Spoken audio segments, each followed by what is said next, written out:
ജനങ്ങൾ ആരും വിശ്വസിക്കില്ല. കാരണം 10 വർഷം ചെയ്യാതിരുന്ന ചില കാര്യങ്ങൾ ചെയ്യുമെന്നുള്ള പ്രഖ്യാപിക്കുകയാണ്. 10 വർഷം പൂർണ്ണമായി പരാജയപ്പെട്ട മേഖലകളിൽ മാറ്റമുണ്ടാകുമെന്നുള്ള അവകാശവാദമാണ്. അനാവശ്യമായ രാഷ്ട്രീയം കലർത്തി യഥാർത്ഥത്തിൽ ഈ ബജറ്റിൻ്റെ പവിത്രത തന്നെ നഷ്ടപ്പെടുത്തി. നമ്മുടെ ഭരണഘടനയുടെ ആർട്ടിക്കിൾ 202 അനുസരിച്ചിട്ടാണ് സ്റ്റേറ്റ് ബജറ്റ് അവതരിപ്പിക്കുന്നത്. അതൊരു ആനുവൽ ഫിനാൻഷ്യൽ സ്റ്റേറ്റ്മെൻറ്റാണ്. It's not a political document. അതിനെ ഒരു പൊളിറ്റിക്കൽ ഡോക്യുമെൻ്റാക്കി മാറ്റി തെരഞ്ഞെടുപ്പിന് മുമ്പുള്ള ആളുകളെ കബളിപ്പിക്കാൻ വേണ്ടിയിട്ടുള്ള പ്രഖ്യാപനമാണ്. ഇതിന് യാതൊരു വിശ്വാസ്യതയില്ല. ഏറ്റവും രസകരമായ കാര്യം, ഈ പദ്ധതി പ്ലാനിൻ്റെ ഡീറ്റെയിൽസാണ്, മൈന്യൂട്ട് ഡീറ്റെയിൽസാണ് ഈ ബജറ്റിലൂടെ പ്രഖ്യാപിച്ചതാണ് ഇത്ര നേരം നീണ്ടുപോയത്. ഇപ്പോഴത്തെ പ്ലാനിൻ്റെ സ്ഥിതി എന്താണ്? 38% ഈ ജനുവരി 31 ആകുമ്പോഴേക്കും പ്ലാനിൻ്റെ എക്സ്പെൻഡിച്ചർ 38%. ഇനി ചിലവാക്കാനുള്ളത് 1 മാസമാണ്. മാർച്ച് ഫസ്റ്റ് വീക്ക് ആകുമ്പോഴേക്കും ഇലക്ഷൻ ഡിക്ലെയർ ചെയ്യും. അപ്പോൾ കേരളത്തിൻ്റെ തന്നെ ചരിത്രത്തിലെ ഏറ്റവും മോശം പ്ലാൻ എക്സ്പെൻഡിച്ചർ നടത്തിയ ഒരു വർഷമാണ്. ഏറ്റവും മോശം പ്ലാൻ എക്സ്പെൻഡിച്ചർ. അപ്പോൾ ആ പദ്ധതിക്ക് എന്ത് പ്രസക്തി? ആ പദ്ധതിയുടെ വിശദാംശങ്ങൾ കഴിഞ്ഞ പ്രാവശ്യം 70 കോടി വെച്ചത് ഈ പ്രാവശ്യം 80 കോടിയാക്കുന്നു.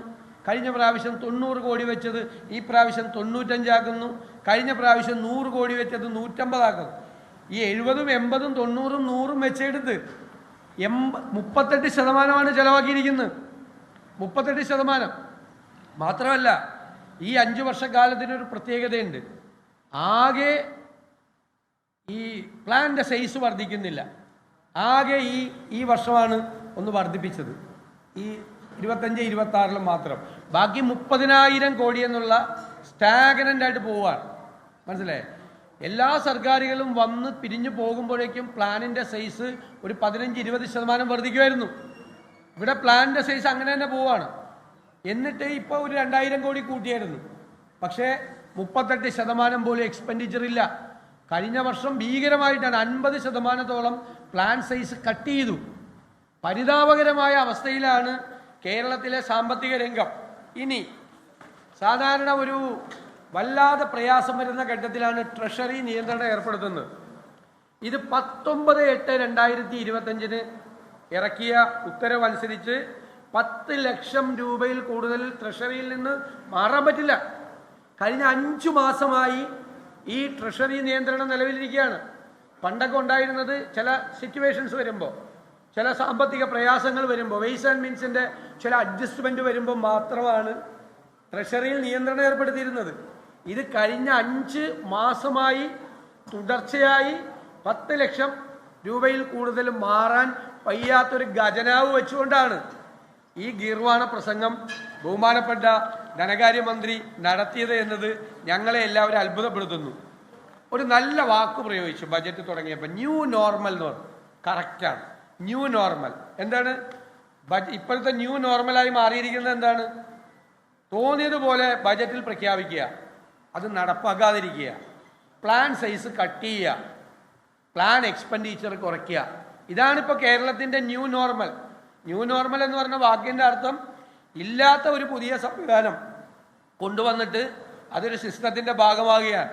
അപ്പോൾ കേരളത്തിലെ ഒരു ഫിസ്ക്കൽ ക്രെഡിബിലിറ്റി അല്ലെങ്കിൽ ഒരു ധനകാര്യ വ്യവസ്ഥതയുടെ വിശ്വാസ്യതയെ മുഴുവൻ തകർത്തുകൊണ്ടാണ് ഈ 5 കൊല്ലം മുമ്പോട്ട് പോയത്. പരിതാപകരമായ ഒരു അന്ത്യമാണ് കേരളത്തിൽ ഉണ്ടായതെന്ന് വ്യക്തമാണ്. ഇപ്പോൾ 2021 അധികാരത്തിൽ വന്നത് 2,500 രൂപ സോഷ്യൽ സെക്യൂരിറ്റി പെൻഷൻ ആക്കുമെന്ന് പറഞ്ഞാൽ 1,600 രൂപയെന്ന് ജനങ്ങളെ കബളിപ്പിച്ചാൽ കുറേ പേര് വോട്ട് ചെയ്തിട്ടുണ്ട് അതിൻ്റെ പേരിൽ. എന്നിട്ട് 4.25 കൊല്ലക്കാലം ഒരു ചില്ലിക്കാശ് കൊടുത്തോ? ഈ ലോക്കൽ ബോഡി തെരഞ്ഞെടുപ്പിൻ്റെ തൊട്ട് മുമ്പ് 400 രൂപ കൂട്ടി. ഇപ്പോൾ വീണ്ടും അത് കൂട്ടിയിട്ടില്ല. ഇന്ത്യയിൽ ഏറ്റവും കൂടുതൽ വിലക്കയറ്റമുള്ള 1ാമത്തെ സംസ്ഥാനമാണ് കേരളം. ഇന്നലെ മുഖ്യമന്ത്രി അതിനെ തള്ളി പറഞ്ഞു, ഇവിടെ അങ്ങനെ ഇല്ല എന്ന്. പക്ഷേ ഇന്നലെ പ്ലാനിംഗ് ബോർഡ് ഇറക്കിയ ഇക്കണോമിക് റിവ്യൂവിൽ തന്നെ അത് പറയുന്നുണ്ട്. ഇക്കണോമിക് റിവ്യൂവിൽ തന്നെ ഇത് കണക്കാണ്. ആർക്കും തെറ്റിദ്ധരിപ്പിച്ച് എനിക്ക് 2% കൂട്ടിയൊന്നും പറയാൻ പറ്റില്ല. ഇന്ത്യയിൽ കഴിഞ്ഞ 10 മാസമായി 11ാമത്തെ മാസത്തിലേക്ക് കിടക്കുകയാണ്. ഇന്ത്യയിൽ ഏറ്റവും കൂടുതൽ വിലക്കയറ്റമുള്ള ഒന്നാമത്തെ സംസ്ഥാനം കേരളം. മാർക്കറ്റ് ഇന്റർവെൻഷനിൽ ദയനീയമായി പരാജയപ്പെട്ടു. കാരണം അലോട്ട് ചെയ്യുന്ന പണം അനുവദിക്കാൻ പറ്റുന്നില്ല. ഇപ്പോഴും കൂട്ടിയിട്ടുണ്ട് എമൗണ്ട്. കഴിഞ്ഞ പ്രാവശ്യം മാർക്കറ്റ് ഇന്റർവെൻഷന് വേണ്ടി വെച്ച തുക ചെലവാക്കിയിട്ടില്ല. കാരണം കയ്യിൽ പൈസയില്ല. ലോകത്തെവിടെയായാലും ഏത് സമയത്തും 24 വാർത്തകളും ഓഗ്മെന്റഡ് റിയാലിറ്റി പാക്കേജുകളും എക്സ്പ്ലെയിനറുകളും വിശദമായി കാണാൻ ഞങ്ങളുടെ യൂട്യൂബ് ചാനൽ നിങ്ങൾക്ക് സബ്സ്ക്രൈബ് ചെയ്യാം.